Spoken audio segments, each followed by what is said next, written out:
آداب عرض ہے۔ اب یہ خبر جو ہے تازہ خبر نہیں کہ F B R tax net پھیلانے میں بری طرح سے ناکام ہے۔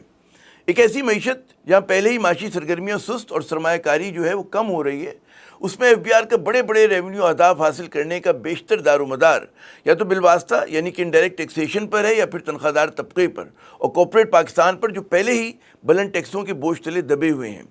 ٹیکس نیٹ کو پھیلانے کے لیے جن سیکٹرز کو اس میں شامل کرنا تھا اس پر ایف بی آر کا بس نہیں چلتا، اور ایسے ہی سیکٹرز میں شٹر پاور یعنی کہ ریٹیلرز جو ہیں وہ سر فہرست ہیں۔ پاکستان میں اس وقت 3.7 ملین یا سمجھیں کہ 37 لاکھ ریٹیلرز یعنی کہ خوردہ فروش ہیں، جن میں سے 92% جو ہیں وہ بنا رجسٹریشن کے ہیں۔ یہ لوگ جو ہیں ہزاروں لاکھوں کا نہیں بلکہ کروڑوں روپے کا سالانہ دھندا کر رہے ہیں۔ یہ غیر دستاویزی یعنی کہ انڈاکومنٹڈ کاروبار جو ہے ایف بی آر کے لیے ایک ایسی دیوار چین ثابت ہو رہا ہے جس سے عبور کرنے کا بظاہر ان کے پاس جو ہے ان کے بس سے باہر ہے۔ اس پس منظر میں آنے والے مالیاتی بل یا بجٹ برائے 2000 کہتے ہیں نا کہ 26 اور 27 میں ٹیکس جمع کرنے کی حکمت عملی میں ایک بڑی تبدیلی کی تجویز جو ہے وہ زیر غور ہے، جس کے تحت ٹیکسوں کی شرح میں اضافے کے بجائے ٹیکس وصولی نظام کو بہتر بنایا جائے۔ ویسے تو ٹیکس نظام میں بہتری کی تجاویز ہم اور آپ جو ہیں عرصے سے سن رہے ہیں، بہت سو کے بال کالے تھے وہ سفید ہو گئے، لیکن اس کے باوجود جو ہے حکومت کا زیادہ تر انحصار ہم دیکھتے ہیں کہ بلا واسطہ ٹیکسوں پر ہی ہے، اور اس مد میں سر فہرست جو ہے وہ سیلز ٹیکس ہے، جس کا انڈائریکٹ ٹیکسز میں حصہ جو ہے مالی سال 2024-25 میں 65.5% رہا۔ میں پھر دہراؤں گا، 65.5%۔ ایف بی آر کے پہلوانوں کا خیال ہے کہ اس مد میں اضافے کی بہت گنجائش ہے۔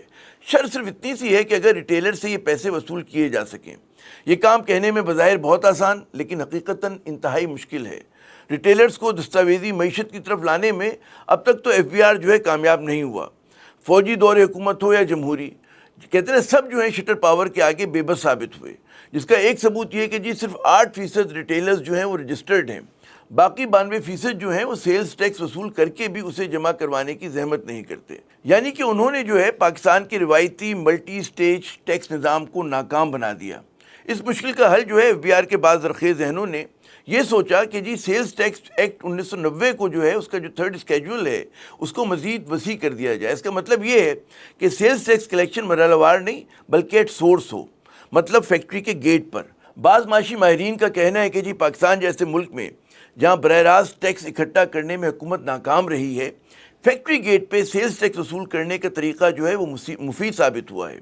پاکستان میں اس نظام کا جزوی اطلاق گزشتہ مالی سال میں صرف 4 سیکٹرز پہ تھا: چینی، سیمنٹ، چائے اور مشروبات، اور ان سیکٹر سے جو ہے حکومت نے 340 ارب روپے جمع کیے گئے، جس کا مطلب یہ ہے کہ جی ایف بی آر کی جانب سے مینوفیکچرنگ کے مرحلے پر مکمل ٹیکس وصول کرنے کے بعد ان اشیاء پر ریٹیل لیول پر جو ہے ٹیکس وصول کرنے کی ضرورت ہی نہیں رہی۔ جو ایک خوردہ فروش ہیں یعنی کہ ریٹیلرز ہیں ان کو مکمل طور پہ بائی پاس کر دیا گیا۔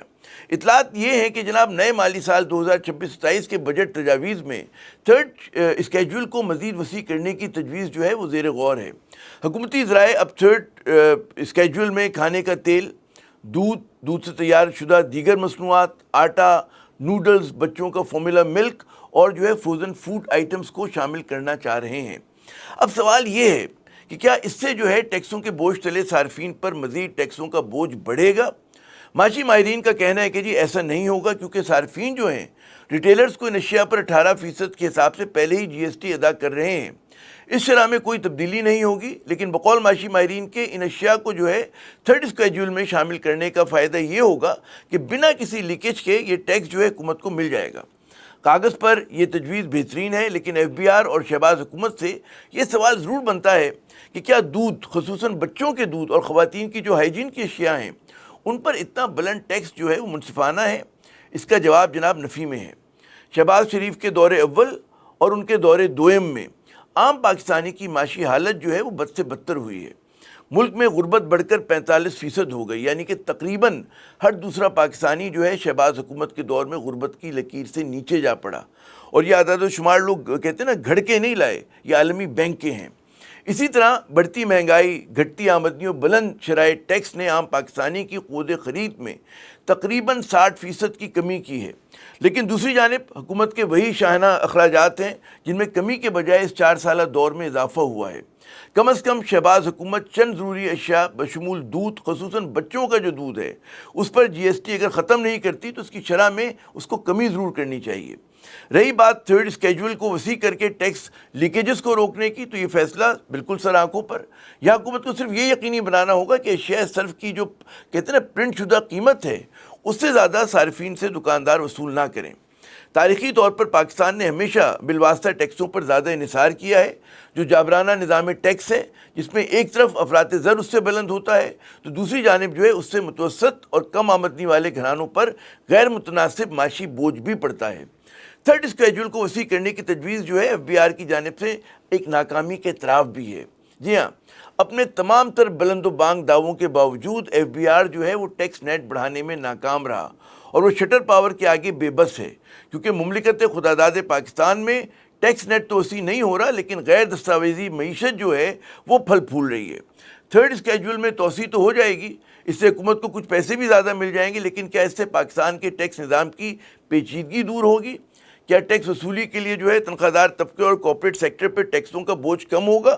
ان سوالوں کا جواب آج کے تناظر میں نفی میں نظر میں آ رہا ہے. اگر ایسا ہے تو پھر ہمیں اس بات پر ہرگز تعجب نہیں ہونا چاہیے کہ ملک میں سرمایہ کاری کیوں کم ہو رہی ہے اور ملٹی نیشنل جو فرمز ہیں، کمپنیاں ہیں، وہ پاکستان سے کیوں بھاگ رہی ہیں. ظاہر ہے کہ جس ملک میں کاروبار کرنے کی لاگت جو ہے مسلسل بڑھ رہی ہو، بلند ٹیکسوں کی بھرمار ہو، نظام انصاف کمزور ہو اور پالیسیوں میں تسلسل نہ ہو، تو پھر ایسا ہی ہوتا ہے جو شہباز دور حکومت میں پاکستان کے ساتھ ہوا. اس لیے کوشش کریں جو ملٹی نیشنل کمپنیاں پاکستان میں رہ گئی ہیں پہلے مرحلے میں کم از کم انہیں پاکستان سے نہ جانے دیں. تھرڈ اسکیجول میں شامل اشیاء کی فہرست میں توسیع ضرور کریں، لیکن ساتھ ہی براہ راست ٹیکسوں کی شرح میں نہیں بلکہ حجم میں اضافہ کریں، اور جو افراد اور سیکٹر ٹیکس نیٹ سے باہر ہیں انہیں ٹیکس نیٹ میں لائیں. عامر ضیاء کو اجازت. خدا حافظ. For more updates, subscribe now and press bell icon.